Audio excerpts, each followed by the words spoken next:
Yo, yo, yo.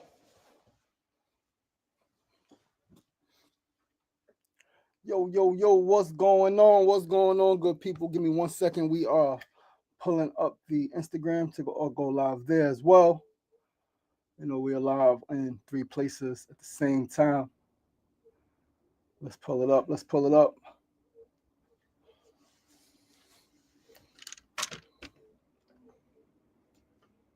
Yo, yo, yo, what's going on? What's going on? What's going on, good people? Happy Thursday, happy, thriving, thankful, and therapeutic Thursday. It is Thursday, February 6th, 2025, 6th day of February, moving right along. In week 60 of SRDaily, 60 weeks in, man, 297 episodes. This is episode 297 of SRDaily. Peace and love. Come on in, come on in, come on in. Family, what is the deal? Happy Thursday. It is a snowy one here in New York City and in the Northeast. I know schools are closed some places, not in New York, but I think in Philadelphia schools are closed, and excuse me, a few other places. New York is ready. All right. There's definitely some snow sticking already to the ground. I was outside this morning, traveling, moving, getting home to do the show. But yeah, man, peace and love. Come on in. When you get in, hit the share button. Share this live with a few people who may be interested in tuning in. We got some things to chat about today, man. We got some sad news, right? Some sad news that affects Black folks, that affects humanity, that affects, hip hop, that affects Black men. All right. We got a death of a hip hop legend, a hip hop mogul. All right. Regardless to how people felt about this person over, in recent years, they did a lot. They contributed a lot to society, to music, to, the Black community. So yeah, man, we got a lot to talk about today. But come on in, hit the share button, share this live with 5 to 10 of your friends who may be interested in tuning in. I am hitting sharing from my Facebook to my story. But hit that share button, man. We are on Facebook Live, we are on YouTube Live, and of course, we are on Instagram Live, and we are going to get into the show. Once again, I'm your boy, your host, Sean Sugar Marston. You're tuned into episode 297 of SR Daily. Yes, this is episode 297 of SR Daily. SR Daily, with personality meets enlightenment. We are just 3 episodes away from milestone episode 300. Our next milestone episode 300. And because a lot of this is a one-man show, things are not going as smoothly as I would like. But what I've learned is just to keep going. Right, regardless to the hiccups, regardless of all of the challenges, just keep going. Like, do what you can, and what I can do, what I have absolute control over is doing this show every single day. I have control over that. I don't have control over locations. I don't have control over other aspects. Like, I really want to do every episode a live studio audience, right, with guest interviews. I really want to do that. Like, I really want to have some guests, right, because the Sugar Ray Show is really the show for guests. Which I haven't relaunched yet. But this show, live studio audience, still I can chat with people again, have the game show, do all of the things, right? Read, audience suggestions, audience, testimonials.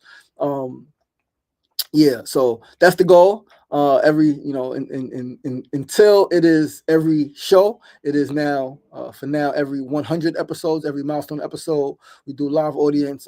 But this 300th episode is a little tough to pull together. I do have a meeting today with a local theater here in Long Island City, here in Astoria. All right, see if we can do it there.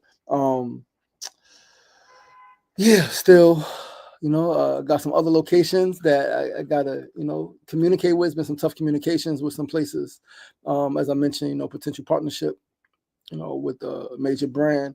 That communication, right? People, it's it's a lot, but I take full accountability and responsibility for not executing how I want to execute ultimately, right?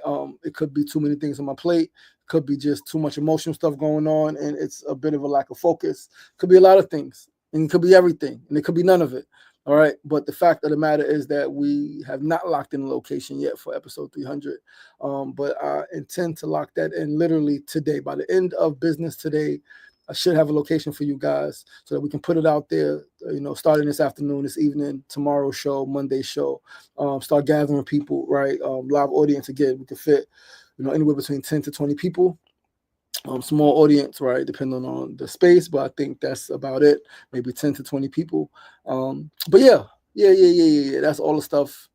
But let's get the show started, guys. We're gonna start with our first segment today. Today's first segment on this Thursday, February 6, 2025, episode 297 is a quote of the day, and the quote is 3 words, 3 simple words, 3 powerful words, 3 words that have so much meaning to so many different people, right? The quote for today is "We are family."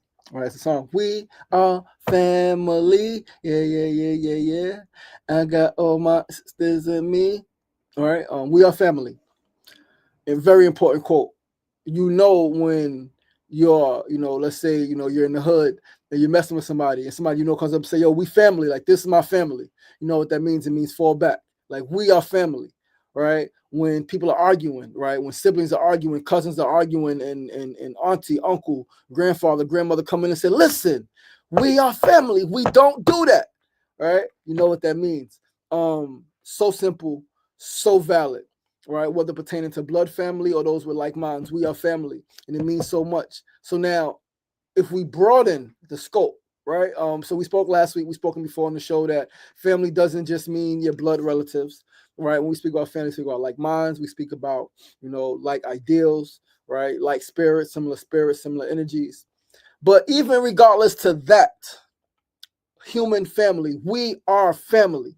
Every single living being is connected to the rest of the living beings. Like, every individual living being is connected to the rest of the living beings, whether you like it or not, right? Whether you agree or not, we share the same air, we share the same earth, our skin, our molecules, our freaking organs. They're all made up of the same exact elements, the same exact things. And so, because we are family, right? And once we start taking that approach, then we can get our things in order. I think then we can start to get things right? But when we have the mindset, because see, when there's family, when you accept the fact that you're a family, then everything is your business. What's going on in Palestine becomes your business. What's going on in Sudan becomes your business. What's going on in the Congo becomes your business when you say we are family. What's going on right here in America with our migrants is our business.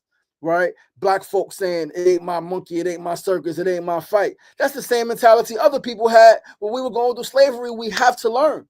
We have to learn that we are family. Again, I literally said it just a few weeks ago. Dr. King's birthday, we quote, a threat or an injustice anywhere is a threat to justice everywhere. We quote that. People hold that. People love saying that.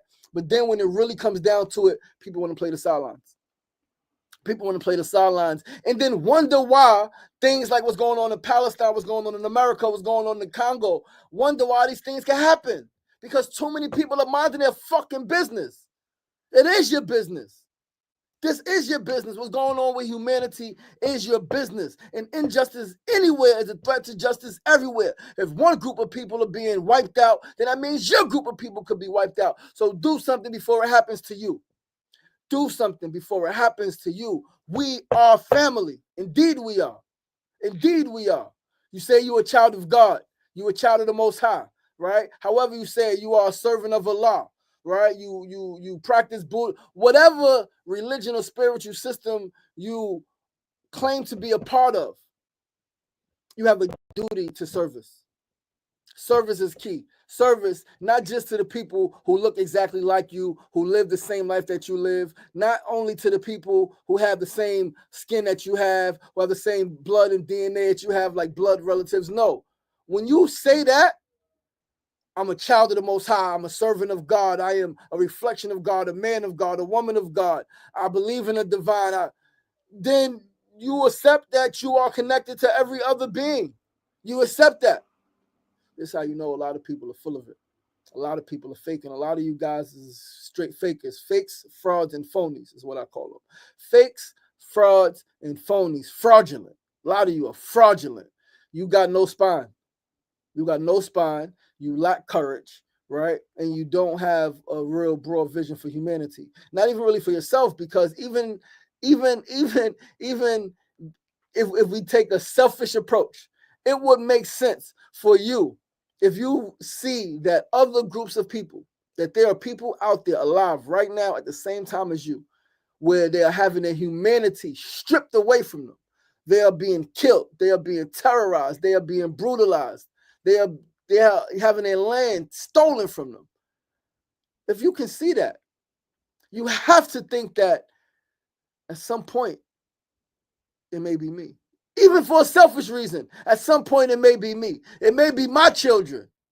If I don't do something to address it now, to do all I can to stop it now, my children might suffer from the same exact fucking thing. My children's friends might suffer from the same exact thing. My child might grow up to marry somebody from that community, and they might suffer from the same exact thing.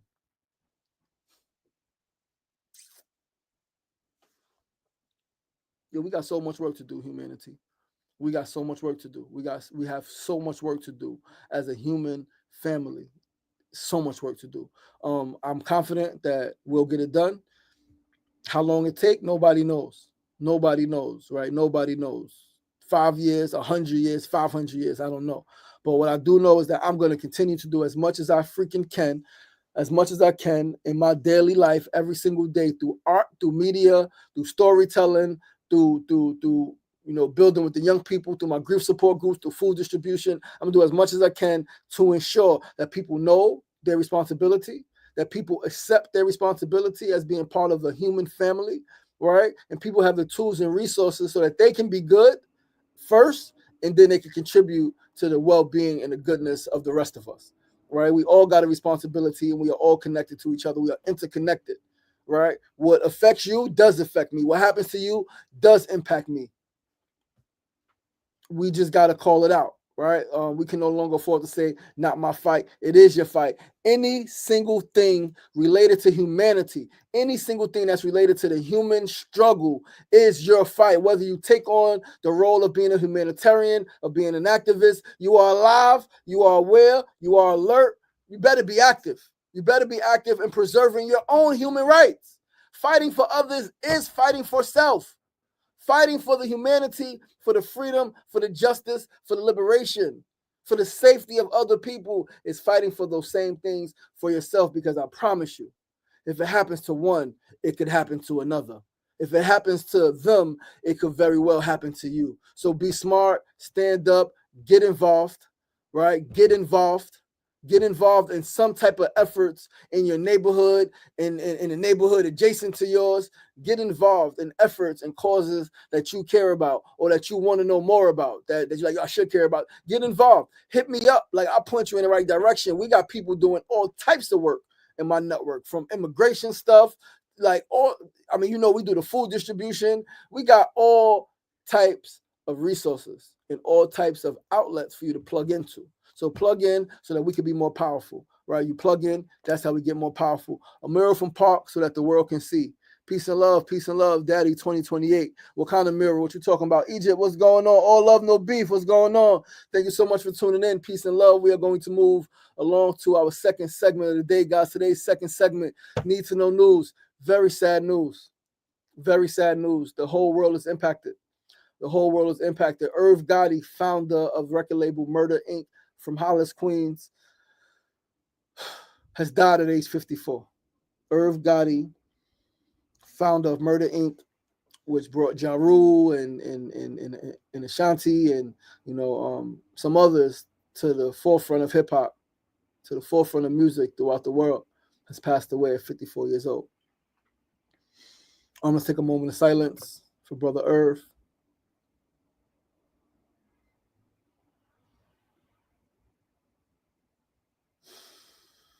Listen, guys, 54 is not old.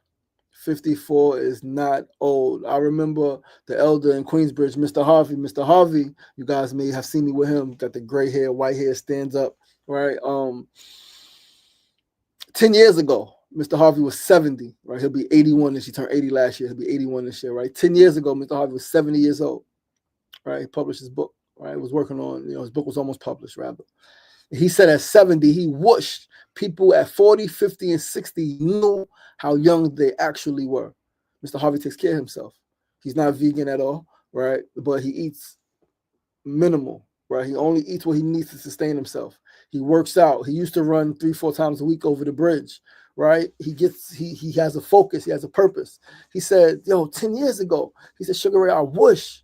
Right, so when I'm in my 30, I'm 30, all right. I'll be 40 soon. That's why I'm being old, all right. He said, "I wish people in their 40s, 50s, and 60s knew how young they were." And he still says that now at 80, right? Like he says, he says, "I know that I'm getting close, right, to being out of here, but like I feel all right. I feel good, right?" I think he just stopped running across the bridge, right, last week. He's like, "I don't need to do that anymore. I've done it." He's focused, completely focused on finishing the next stages in his book, right? He released Leaving the Homie a couple of years ago, right? He's now working on the next installment of that series, right? But Irv Gotti dead at 54. Let's read this article, man, and talk about Brother Irv. This is an article from The Hollywood Reporter. Irv Gotti, Murder Inc. Records founder who worked with Ashanti and Ja Rule, dies at 54. Def Jam has lost one of its most creative soldiers who was hip-hop, says YouTube's Laria Cohen. Irv Gotti, a noted record executive, music producer, and entrepreneur, best known as the founder of Murder Inc. Records, has died, the Hollywood Reporter has confirmed. He was 54. The cause of death has not been announced, but the music mogul did suffer a number of strokes in recent years and had also battled diabetes-related issues. Rising to prominence in the late 90s and early 2000s, Gotti, born Irving Domingo Lorenzo Jr., played a key role in hip-hop and R&B records at the time, working with artists like Ja Rule, Ashanti, and DMX, each of whom saw massive commercial success. His signature production style blended hip-hop beats with melodic hooks and influenced a wave of rap and R&B crossover hits that were inescapable from 2001 to 2004. Among them, several multi-platinum smashes with Ja Rule and Jennifer Lopez, including I'm Real, Ain't It Funny. With Ashanti, Ja Rule landed another hit with Always on Time, and she, as a solo artist, charted with Foolish, Rain on Me, and Mesmerize. Before launching Murder Inc. in New York City in 1998, Gotti worked as an A&R at Def Jam, where he helped bring DMX, Jay-Z, and Ja Rule to the label. Under the moniker DJ Irv, he produced the song Can I Live from Jay-Z's 96 debut, Reasonable Doubt. Later called The Inc., Vanessa Carlton signed with the label, and Gotti co-produced her 2007 album Heroes and Thieves with Rick Rubin and Third Eye Blind Stephen Jenkins. Gotti's production credits extend to records by Kanye West, Memphis Bleak, Fat Joe, and Christina Milian. He also released several albums under his own name. Def Jam has lost one of its most creative soldiers who was hip-hop, says Laria Cohen, who held chief executive roles at the label from 1988 to 2004 and was a presence from its nascent days. He currently serves as global head of music at YouTube. When we were on bended knee, he brought the heat and saved our asses. He comes from a very tight, beautiful family from Queens, and it's an honor and privilege to have known him. Irv, you will be missed. His career faced some setbacks in the mid-2000s due to an FBI investigation and a raid of Murder Inc.'s offices into alleged ties with drug kingpin Kenneth Supreme McGriff. Though ultimately acquitted, the case damaged Murder Inc.'s reputation.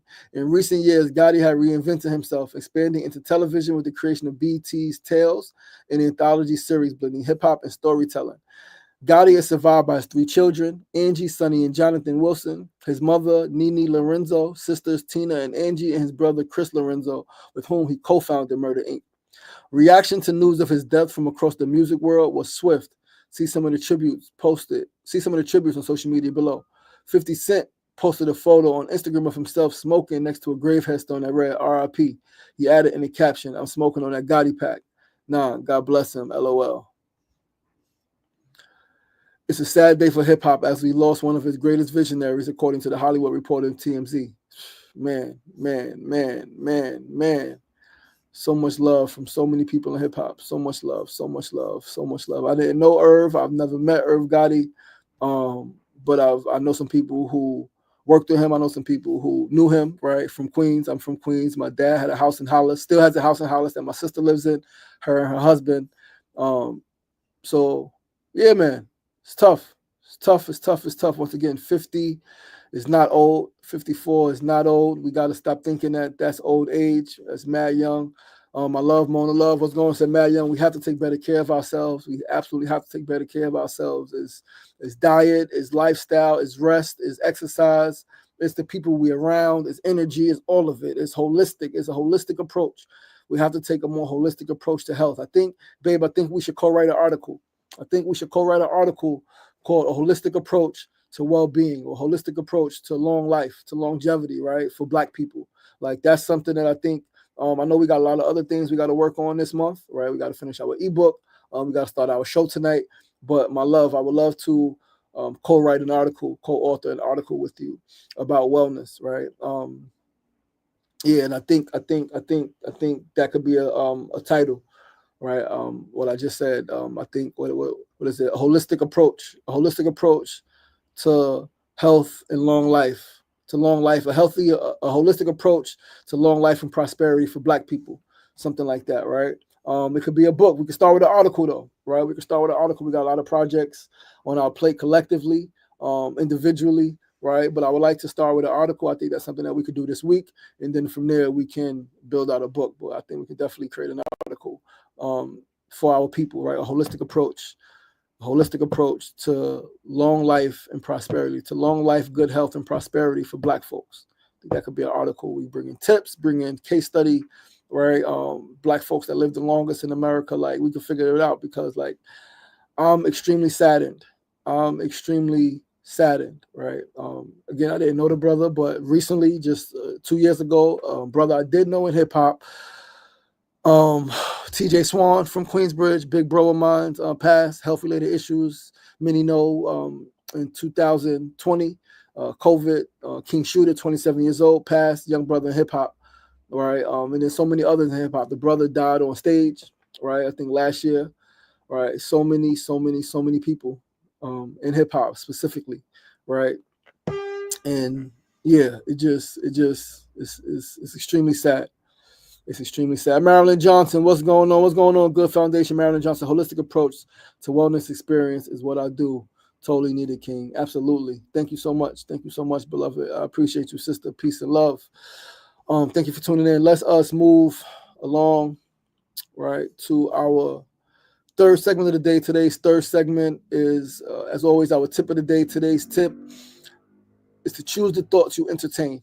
Today's tip is to choose the thoughts you entertain. It is true, right? Not everything you think is your thought. Not every thought that you have, not every single thought that enters your mind is your thought. Telepathy is real. We enter a space. We can be distant. We pick up on thoughts of people, right? People who we are in close proximity to, meaning geographic location, people that we are standing next to. We can pick up on their thoughts, some of their energy. We can pick up on thoughts, and people can send us thoughts, right? Our family, our children, parents, siblings. You ever, again, we all had the experience of, you thought about somebody and they called you. You thought about somebody and you saw them. They turned the corner, right? You saw them outside. You saw them driving, right? It all happened. You thought about somebody. They showed up at your door. These things are not coincidences, right? So not every thought is your thought. Cool. However, every thought you choose to entertain is 100% your responsibility.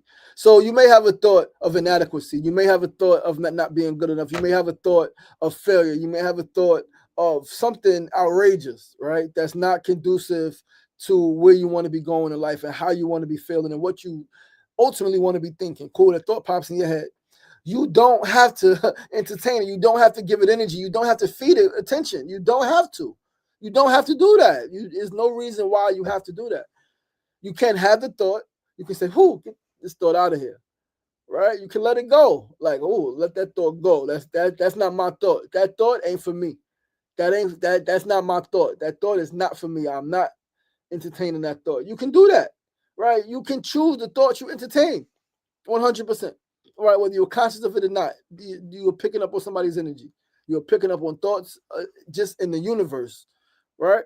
But you have absolute full control over which thoughts you entertain and pour energy to. So pour energy into the thoughts that empower you. Pour energy into the thoughts that make you feel good. Pour energy into the thoughts that make you feel loved. Pour energy into the thoughts that make you feel whole. Pour energy into the thoughts that uplift your people. Pour energy into the thoughts that think the best of your people. Pour energy into the thoughts that see the world as a better, vibrant, thriving place for you, for your children, for your siblings, and for the people who you love. Like, see that. You can see that. You can see that. You can, right? You can. So yeah, man, like, choose your thoughts wisely.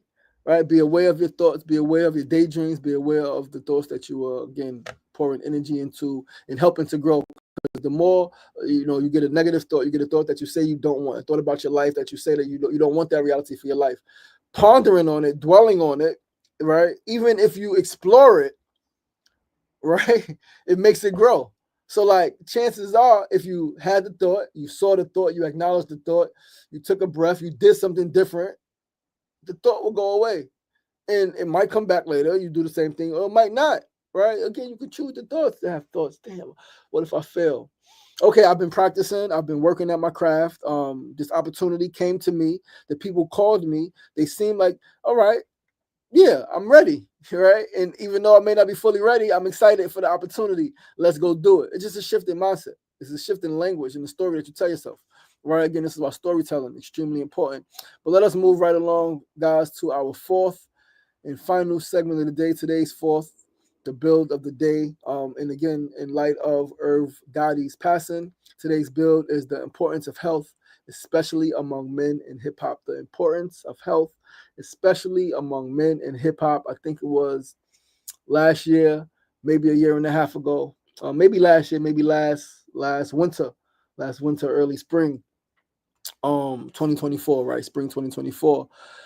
I attended an event at Brick, right, where the focus was on the health of men in hip hop, right?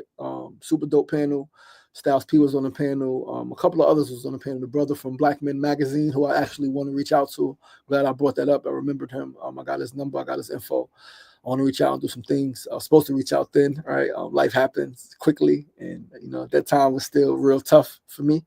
But yeah, right. What I want to build on, right? What I want to build on is, why do we easily embrace an unhealthy lifestyle, right? Why? Why is an unhealthy lifestyle seemingly automatically associated with hip hop?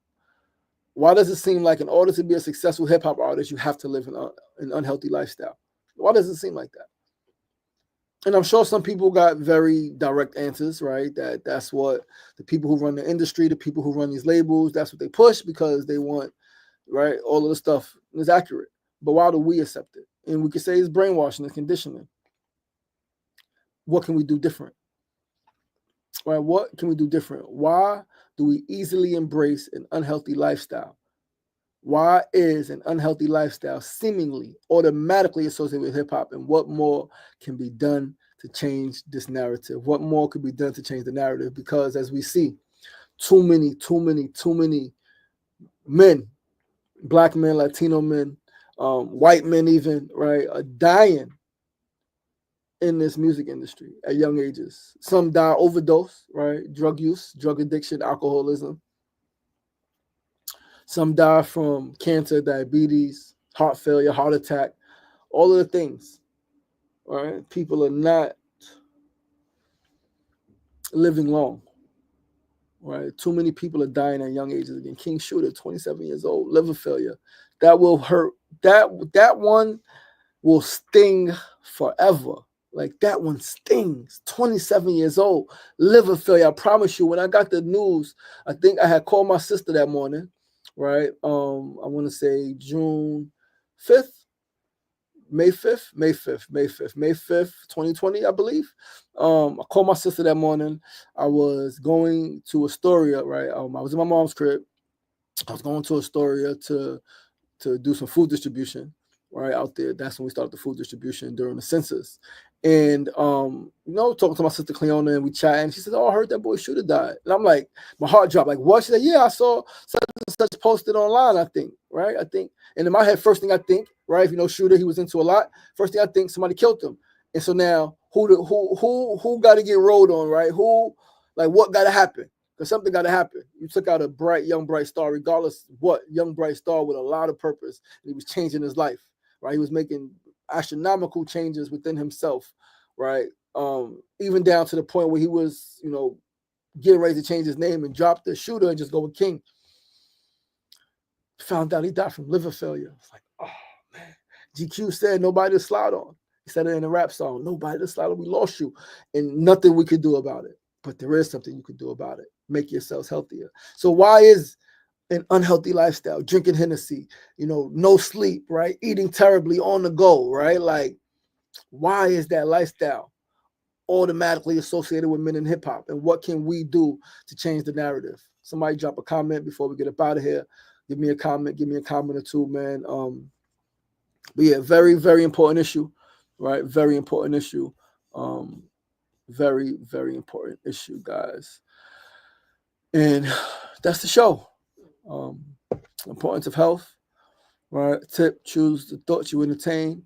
News, Irv Gotti, deceased, 54 years old. And quote, we are family, right? Simple quote, so valid, so solid.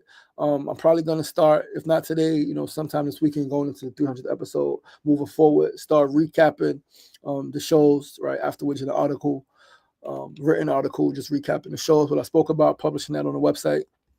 All right, we're going to turn this up, man. But, listen, I love you guys. I appreciate you guys. Thank you so much for tuning in. Once again, I'm your boy, your host, Deshaun Sugar Marston. This is episode 297 of SR Daily. We got one more episode tomorrow, 298 to close out week 60. Please do join us right back here. Same time, same place, 9 a.m. to 9:30 a.m. Eastern Standard Time. Tomorrow, Friday, February 7th, 2025.